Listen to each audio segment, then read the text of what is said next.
ओम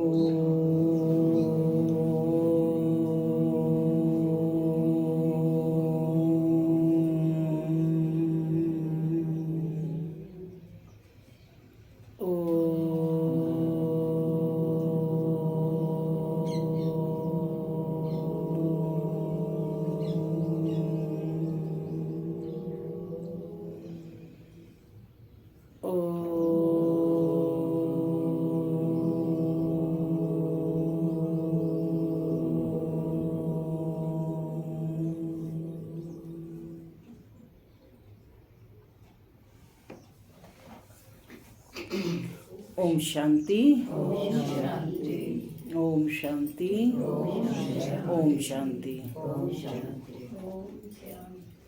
आज 14 मार्च 2024।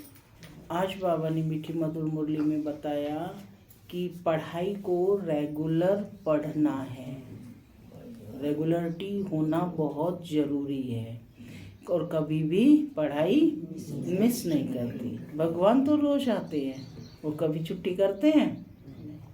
दुनिया में भी ऐसे बहुत सारे बच्चे होते हैं जो पढ़ाई में कभी भी छुट्टी नहीं करते, कभी स्कूल से छुट्टी नहीं करते। तो बाबा कहते हैं जितना तुम पढ़ाई अच्छे से पढ़ोगे तो तुम्हें क्या मिलेगी? स्कॉलरशिप मिलेगी। और जो बच्चे अच्छी रीति से पढ़ाई पढ़ते हैं वही उस ज्ञान को जीवन में ग्रहण करते हैं, धारण करते हैं और उसका प्रैक्टिकल यूज करते हैं। बाबा तुम्हें क्या बना रहे हैं? ब्राह्मण। कौन हो तुम? ब्राह्मण, जिसका कार्य ही पढ़ना और पढ़ाना है। तो एक ब्राह्मण की क्या क्या विशेषताएं होती हैं? क्या क्या विशेषताएं आप बताओ। ब्राह्मण माना लायक ब्राह्मण किसे कहेंगे? लायक ब्राह्मण किसे कहेंगे? अच्छा स्टूडेंट किसे कहेंगे? जिसे अच्छा ज्ञान होगा, जिसके मुख पर बाबा का बस बाबा के ही गीत, बाबा की ही बातें होंगी। और बताओ, और अच्छा स्टूडेंट क्या करेगा? अच्छे स्टूडेंट कौन कौन है? ये देखो ना अपने आप को। जो बाबा की श्रीमत पर चलेंगे और जो दूसरों का भी कल्याण करेंगे। Very good. सुनते हैं बाबा की मीठी मधुर मुरली। बाबा कहते, मीठे बच्चे, तुम्हें पढ़ाई कभी मिस नहीं करनी है। पढ़ाई से ही स्कॉलरशिप मिलती है, इसलिए बाप द्वारा जो नॉलेज मिलती है उसे ग्रहण करो। पढ़ाई कभी मिस नहीं करनी है, पढ़ाई से ही स्कॉलरशिप मिलती है, इसलिए बाप द्वारा जो नॉलेज मिलती है उसे ग्रहण करो। प्रश्न है, लायक ब्राह्मण किसे कहेंगे? उसकी निशानी सुनाओ। लायक ब्राह्मण किसे कहेंगे? उसकी निशानी सुनाओ। उत्तर, पहला पॉइंट है, लायक ब्राह्मण वह है जिसके मुख पर बाबा का गीता ज्ञान कंठ हो। मुझपा होगा ना, उसको तो कंठ होगा। दूसरा, जो बहुतों को आप समान बनाता रहे। तीसरा, बहुतों को ज्ञान धन का दान पुण्य करे। चौथा, कभी आपस में एक दो के मतभेद में न आए। पांचवा, किसी भी देहधारी में बुद्धि लटकी हुई न हो। छठा, ब्राह्मण अर्थात जिसमें कोई भूत ना हो, जो देह अहंकार को छोड़ देही अभिमानी रहने का पुरुषार्थ करें। तो ये 6 बातें बाबा ने निशानी के रूप में सुनाई।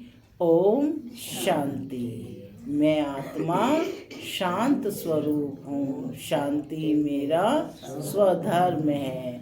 बाबा कहते कि बाप ने अपना और सृष्टि चक्र का परिचय तो दिया है, यह तो बच्चों की बुद्धि में बैठ गया है कि सृष्टि चक्र हूबहू रिपीट होता है।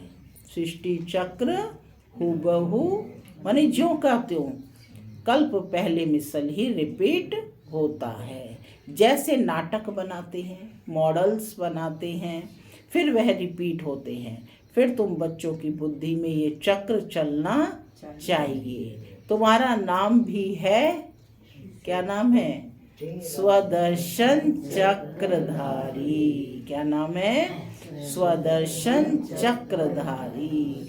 तो बुद्धि में चक्र फिरना चाहिए। बाप द्वारा जो नॉलेज मिलती है वो ग्रहण करनी चाहिए। ऐसी ग्रहण हो जाए जो पिछाड़ी में बाप और रचना के आदि मध्य अंत की याद रहे। बच्चों को बहुत अच्छी रीति पुरुषार्थ करना चाहिए। क्या कहा बाबा ने? बच्चों को मेहनत करनी चाहिए। यह है एजुकेशन, क्योंकि ये पढ़ाई है। एजुकेशन माना पढ़ाई। यह है एजुकेशन। बच्चे जानते हैं यह एजुकेशन सिवाय तुम ब्राह्मणों के कोई भी नहीं जानते। वर्णों का फर्क तो है ना। मनुष्य समझते हैं हम सब मिलकर एक हो जाएं। अब इतनी सारी दुनिया एक तो हो नहीं सकती। यहाँ सारे विश्व में एक राज्य, एक धर्म, एक भाषा चाहिए। वो तो सतयुग में था, विश्व की बादशाही थी, जिसके मालिक ये लक्ष्मी नारायण थे। तुमको यह बताना है कि विश्व में शांति का राज्य यह है। सिर्फ भारत की ही बात है। जब इन्हों का राज्य होता है तो सारे विश्व में शांति हो जाती है। किसका राज्य होता है? जब लक्ष्मी नारायण का राज्य होता है तो सारे विश्व में शांति हो जाती है। ये सिवाय तुम्हारे और कोई जानते नहीं। सब हैं भक्त। फर्क भी तुम देखते हो। भक्ति अलग है और ज्ञान अलग है। ऐसे नहीं कि भक्ति न करने से कोई भूत प्रेत खा जाएंगे। नहीं, तुम तो बाप के बने हो। तुम्हारे में जो भूत हैं वे सब निकल जाने हैं। पहले नंबर में भूत है देह अहंकार का। इनको निकालने के लिए ही बाप देही अभिमानी बनाते रहते हैं। बाप को याद करने से कोई भी भूत सामने आएगा नहीं। 21 जन्मों के लिए कोई भूत आता नहीं। ये 5 भूत हैं रावण संप्रदाय के। रावण राज्य कहते हैं। राम राज्य अलग है और रावण राज्य अलग है। रावण राज्य में भ्रष्टाचारी और राम राज्य में श्रेष्ठाचारी होते हैं। इसका फर्क भी तुम्हारे सिवाय और कोई को पता नहीं है। तुम्हारे में भी जो समझू होशियार हैं वो अच्छी रीति समझ सकते हैं, क्योंकि माया बिल्ली कम नहीं है। कभी कभी पढ़ाई छोड़ देते हैं, सेंटर पर नहीं जाते हैं, दैवी गुण धारण नहीं करते हैं, आंखें भी धोखा देती हैं, कोई चीज अच्छी देखी तो खा लेते हैं। तो अब बाप समझाते हैं कि तुम बच्चों की यह लक्ष्मी नारायण एम ऑब्जेक्ट है। तुमको ऐसा बनना है, ऐसे दैवी गुण धारण करने हैं। यथा राजा रानी तथा प्रजा। सब में दैवी गुण होते हैं। सतयुग में सब में दैवी गुण होते हैं। जैसे राजा रानी वैसे प्रजा। वहाँ आसुरी गुण होते नहीं, असुर होते नहीं। तुम ब्रह्मा कुमार कुमारियों के सिवाय और कोई नहीं जो इन बातों को समझें। तुमको शुद्ध अहंकार है। तुम आस्तिक बने हो क्योंकि तुम मीठे मीठे रूहानी बाप के बने हो। ये भी जानते हो कि कोई भी देहधारी कभी राजयोग का ज्ञान व याद की यात्रा सिखला नहीं सकता। एक बाप ही आकर सिखलाते हैं। तुम सीखकर फिर औरों को सिखलाते हो। तुमसे पूछेंगे तुमको यह किसने सिखाया, पूछेंगे कि तुमको यह किसने सिखाया, किसने सिखाया, तुम्हारा गुरु कौन है। क्योंकि टीचर तो आध्यात्मिक बातें नहीं सिखलाते, यह तो गुरु ही सिखलाते हैं। ये बच्चे जानते हैं कि हमारा गुरु नहीं, हमारा है सतगुरु। उनको सुप्रीम भी कहा जाता है। ड्रामानुसार सतगुरु खुद आकर परिचय देते हैं और जो कुछ सुनाते हैं वह सब सत्य ही समझाते हैं और सचखंड में ले जाते हैं। कहाँ ले जाते हैं? सत्य एक ही है, बाकी कोई देहधारी को याद करना है झूठ। यहाँ तो तुम्हें एक बाप को ही याद करना है और सब आत्माएं ज्योति बिंदु हैं, तो बाप भी ज्योति बिंदु है। बाकी हर आत्मा के संस्कार कर्म अपने अपने हैं, एक जैसे संस्कार हो नहीं सकते। अगर एक जैसे संस्कार हों फिर तो फीचर्स भी एक जैसे हों, कभी भी एक जैसे फीचर्स नहीं हो सकते, थोड़ा फर्क जरूर होता है। यह नाटक तो एक ही है, सृष्टि भी एक ही है, अनेक नहीं। ये गप्पोड़े लगाते हैं कि ऊपर नीचे दुनिया है, ऊपर तारों में दुनिया है। बाबा कहते हैं ये किसने बताया है तुम्हें, ये किसने बताया है। तो नाम लेते हैं शास्त्रों का, शास्त्र तो जरूर कोई मनुष्य ने लिखे होंगे। तुम जानते हो यह तो बना बनाया खेल है, सेकंड बाय सेकंड जो सारी दुनिया का पार्ट बचता है यह भी ड्रामा में बना बनाया खेल है। तुम बच्चों की बुद्धि में आ गया ये चक्र कैसे फिरता है। कभी सभी मनुष्य मात्र जो हैं वह कैसे पार्ट बजाते हैं। बाबा ने बताया कि सतयुग में सिर्फ तुम्हारा ही पार्ट होता है, नंबर 1 आते हो पार्ट बजाने। बाबा कितना अच्छी रीति समझाते हैं। तुम बच्चों को फिर औरों को समझाना पड़ता है। बड़े बड़े सेंटर्स खुलते रहेंगे तो बड़े बड़े आदमी वहाँ आएंगे, गरीब भी आएंगे। अक्सर करके गरीबों की बुद्धि में झट बैठता है। बड़े बड़े आदमी भल आते हैं परंतु काम पड़ गया तो कहेंगे कि फुर्सत नहीं है। प्रतिज्ञा करते हैं कि हम अच्छी रीति पढ़ेंगे, फिर अगर नहीं पढ़ते तो धक्का लग जाता है। माया और ही अपनी तरफ खींच लेती है। बहुत बच्चे हैं जो पढ़ना बंद कर देते हैं। पढ़ाई में मिस रहे तो ज़रूर फेल हो पढ़ेंगे। सुना, पढ़ाई में मिस रहे तो ज़रूर फेल हो पढ़ेंगे। स्कूल में जो अच्छे अच्छे बच्चे होते हैं वह कभी शादियों पर इधर उधर जाने की छुट्टी नहीं लेते। जो पढ़ाई में अच्छे होते वो छुट्टी लेते हैं, कहते हैं हम शादी में, उनको कहेंगे नहीं, स्कूल में पढ़ाई में जो मजा है वो वहाँ नहीं। तो बाबा कहते हैं वे कभी शादियों पर इधर उधर जाने की छुट्टी नहीं लेते हैं। बुद्धि में रहता है कि हम अच्छी रीति पढ़कर स्कॉलरशिप लेंगे, इसलिए पढ़ते हैं। मिस करने का ख्याल नहीं करते। उन्हों को पढ़ाई के सिवाय कुछ भी मीठा नहीं लगता। समझते हैं मुफ्त समय वेस्ट होगा। यहाँ एक ही टीचर पढ़ाने वाला है तो कभी पढ़ाई मिस नहीं करनी चाहिए।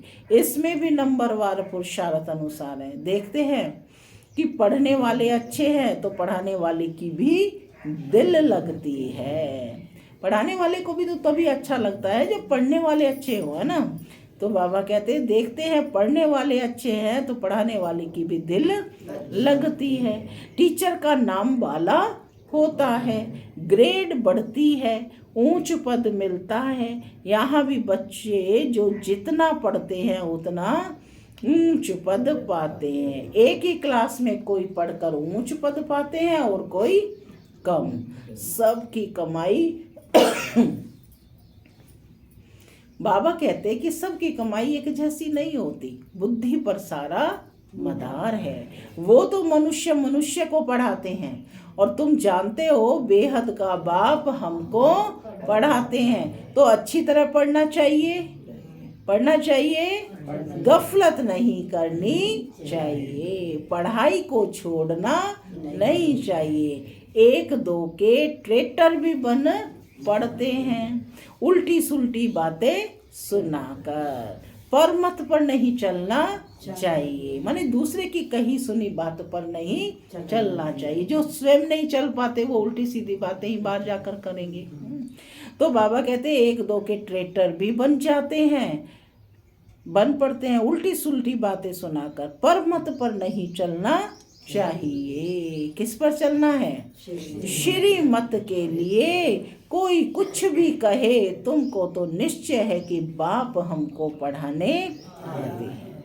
हमको कौन पढ़ाते हैं? बाप पढ़ाते हैं। फिर वह पढ़ाई छोड़नी नहीं चाहिए। बच्चे नंबरवार हैं, बाप तो अव्वल नंबर है। यह पढ़ाई को छोड़, यानी इस पढ़ाई को छोड़ और कहाँ जाएंगे, और कहाँ से यह पढ़ाई मिल ना सके। दूसरे कहे ना कि भाई ये तो दूसरी जगह भी यही सुनाया जाता है, तो बाबा कहते ये पढ़ाई और कहीं मिल ना सके। शिव बाबा से पढ़ना है, सौदा भी शिव बाबा से करना है। शिव बाबा से पढ़ना है तो सौदा भी शिव बाबा से करना है। कोई उल्टी सुल्टी बातें सुनाकर औरों का मुख मोड़ देते हैं। ये बैंक शिव बाबा की है। आज का बैंक में बैठे हो तो बाबा कहते ये बैंक शिव बाबा की है। समझो कोई बाहर में सत्संग शुरू करते, कहते हैं हमें शिव बाबा की बैंक में जमा करना है। कैसे करेंगे? बच्चे जो आते हैं शिव बाबा की भंडारी में डालते हैं, एक पैसा भी देते हैं तो 100 गुना होकर मिलता है। शिव बाबा कहते हैं तुमको इनके बदले महल मिल जाएंगे।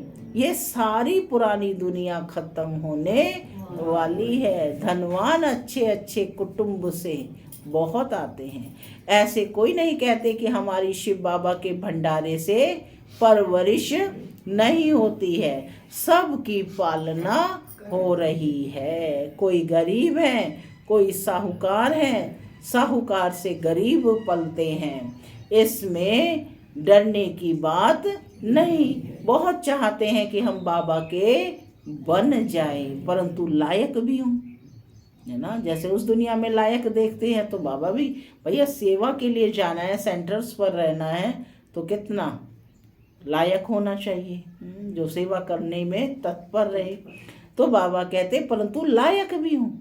बहुत चाहते हैं कि हम बाबा के बन जाएं, परंतु लायक भी हों, तंदुरुस्त भी चाहिए, ज्ञान भी दें सकें। गवर्नमेंट भी बहुत जांच कर लेती है, यहाँ भी सब कुछ देखा जाता है। जैसे गवर्नमेंट सर्विस में जाते हैं तो सारी चेकिंग होती है। तो बाबा कहते हैं ये तो ईश्वरीय गवर्नमेंट की जॉब पर हो आप। किस पर हो आप? ऑन गॉड फादरली सर्विस, है ना। ईश्वरीय गवर्नमेंट के अंडर सर्विस कर रहे हो तो यहाँ पर भी पूरी चेकिंग होती है। गवर्नमेंट भी बहुत जांच कर लेती है, यहाँ भी सब कुछ देखा जाता है। सर्विस कर सकते हैं, नंबरवार तो हैं, सब अपना अपना पुरुषार्थ कर रहे हैं। कोई अच्छा पुरुषार्थ करते करते फिर एब्सेंट हो जाते हैं, कारणे अकारणे आना जाना छोड़ देते हैं, फिर तंदुरुस्ती भी ऐसी हो जाती है, क्या कहते हैं, बीमार हो गए, है ना। एवर तंदुरुस्त बनाने के लिए ये सब सिखाया जाता है। जिनको शौक है समझते हैं याद से ही हमारे पाप कटते हैं, वो अच्छी रीति पुरुषार्थ करते हैं। कोई तो लाचार टाइम पास कर रहे हैं, कोई तो कहते बस टाइम पास करने के लिए, है ना, फंस गए इसलिए टाइम पास कर रहे हैं। कोई तो लाचार टाइम पास कर रही है, अपनी अपनी जांच करनी। देखो बाबा कैसे चेकिंग करता है, बच्चों को कैसे उमंग उत्साह दिलाते हैं। बाप समझाते हैं कि गफलत करेंगे तो वह पता पड़ जाएगा। वो कैसे पता पड़ जाएगा कि यह किसको पढ़ा नहीं सकते। बाबा कहते हैं 7 रोज में तुमको लायक ब्राह्मण ब्राह्मणी बन जाना है। सिर्फ नाम का ब्राह्मण ब्राह्मणी नहीं चाहिए। ब्राह्मण ब्राह्मणी वह जिनके मुख में बाबा का गीता ज्ञान कंठ हो। ब्राह्मणों में भी नंबरवार तो होते ही हैं, यहाँ भी ऐसे है। पढ़ाई पर अटेंशन नहीं तो क्या जाकर बनेंगे। हर एक को अपना अपना पुरुषार्थ करना है, सर्विस का सबूत देना चाहिए, तब समझ में आएगा कि यह ऐसा पद पाएगा। फिर वह कल्प कल्पांतर के लिए हो जाएगा। पढ़ते पढ़ाते नहीं है तो अंदर में समझना चाहिए कि मैं पूरा पढ़ा नहीं हूँ, तब पढ़ा नहीं सकता। माने मैं किसी को भगवान का परिचय नहीं दे सकता, इसका मतलब मैं ठीक से पढ़ा नहीं हूँ। तो पढ़ना चाहिए, मेहनत करनी चाहिए, तब पढ़ा नहीं सकता। बाबा कहते हैं पढ़ाने लायक क्यों नहीं बनते हो। क्या कह रहे हैं मुन्नी बहन बाबा? कहाँ तक ब्राह्मणी को भेजेंगे? क्या कहते हैं? ब्राह्मणी को भेज दो। अरे भाई खुद लायक बनो और खुद टीचर बन पढ़ाओ। तो बाबा कहते कहाँ तक ब्राह्मणी को भेजेंगे? आप समान नहीं बनाया है क्या? जहाँ अच्छी रीति पढ़ते हैं उनको मदद देनी चाहिए। बहुतों का आपस में मतभेद रहता है, कोई फिर एक दो में लटक कर पढ़ाई छोड़ देते हैं। जो करेगा सो पाएगा। क्या कहा बाबा ने? हाँ, जो रोज पढ़ाई पढ़ेगा वही पद पाएगा। एक दो की बातों में आकर तुम पढ़ाई क्यों छोड़ देते हो? यह भी ड्रामा है, तकदीर में नहीं है। इसका मतलब तकदीर में नहीं है। दिन प्रतिदिन पढ़ाई जोर होती जाती है, सेंटर खुलते रहते हैं। यह शिव बाबा का खर्चा नहीं है, सारा ही बच्चों का खर्चा है। यह दान सबसे अच्छा है, उस दान से अल्पकाल का सुख मिलता है, इससे किस जन्मों की प्रारब्ध मिलती है। तुम जानते हो हम यहाँ आते हैं नर से नारायण बनने के लिए। तो जो अच्छी रीति पढ़ते हैं उनको फॉलो करो। जितना बाबा ने क्या कहा कि जो अच्छी रीति पढ़ते हैं उनको फॉलो करो। जो जल्दी आते हैं उनको भी देखो कि वो जल्दी आ रहे हैं तो मैं भी जल्दी आऊँ। जो लेट आ रहे हैं उनको देख रहे हैं कि जो लेट आते हैं तो आप भी क्या हो जाएंगे? लेट हो जाएंगे, है ना। जो आगे बढ़ रहे हैं, आगे बढ़ने वालों के, है ना, जो एग्जाम्पल बन रहे हैं उनको देखें। तो बाबा कहते कि जो अच्छी रीति पढ़ते हैं उनको फॉलो करो, उनको देखो कितना रेगुलर पढ़ना चाहिए। अक्सर करके देह अभिमान में आकर बहुत लड़ते हैं, अपनी तकदीर से रूठ पड़ते हैं, इसलिए मेजॉरिटी माताओं की है। भाई लोगों में तो गुस्सा आ जाता है ना तुरंत। तो बाबा कहते मेजॉरिटी माताओं की है। नाम भी माताओं का बाला होता है, ड्रामा में माताओं के उन्नति की भी नूंद है। तो बाप मीठे मीठे बच्चों को कहते हैं अपने को आत्मा समझ मामी कम याद करो, आत्म अभिमानी होकर रहो। शरीर ही नहीं तो दूसरे को का सुनेंगे कैसे? जब आत्मा की भान में रहेंगे तो दूसरा कुछ भी कहता रहे, सुनेंगे कैसे? ये पक्का अभ्यास करो, ये पक्का अभ्यास करो कि हम आत्मा हैं, अब हमको वापस जाना है। बाप कहते हैं ये सब त्याग करो, बाप को याद करो, इस पर ही सारा मदार है। बाप कहते हैं धंधा आदि भल करते रहो। कामकाज के लिए बाबा ने मना नहीं किया, करना ही पड़ेगा। 8 घंटा धंधा करो, 8 घंटा आराम करो, बाकी 8 घंटा इस गवर्नमेंट की सर्विस करो। You are on God fatherly service, ठीक है।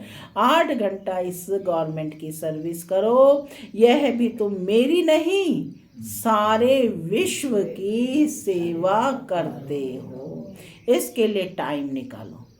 क्या निकालो? टाइम निकालो। मुख्य है याद की यात्रा, टाइम वेस्ट नहीं करना चाहिए। उस गवर्नमेंट की 8 घंटा सर्विस करते हो, उससे क्या मिलता है? 1000 तो 5000, इस गवर्नमेंट की सर्विस करने से तुम पद्मा पदम पति बनते हो। तो कितना दिल से सेवा करनी चाहिए? 8 रत्न हैं तो ज़रूर 8 घंटा बाबा को याद करते होंगे। 8 रत्नों का गायन है ना, तो उन्होंने जरूर 8 घंटा बाबा को याद किया। भक्ति मार्ग में बहुत याद करते हैं, टाइम गंवाते हैं, उसमें तो क्या है, रड़ियाँ मारते रहते हैं, बस पुकारते रहते हैं, टाइम गंवाते हैं, मिलता कुछ भी नहीं। गंगा स्नान जप तप आदि करने से बाप नहीं मिलता है, जो वर्षा मिले, है ना।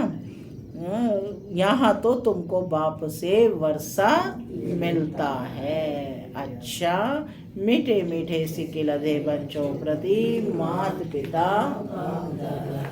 याद प्यार और गुड मॉर्निंग। रूहानी बाप की रूहानी बच्चों को नमस्ते। हम रूहानी बच्चों की माता पिता को याद प्यार, गुड मॉर्निंग और नमस्ते नमस्ते।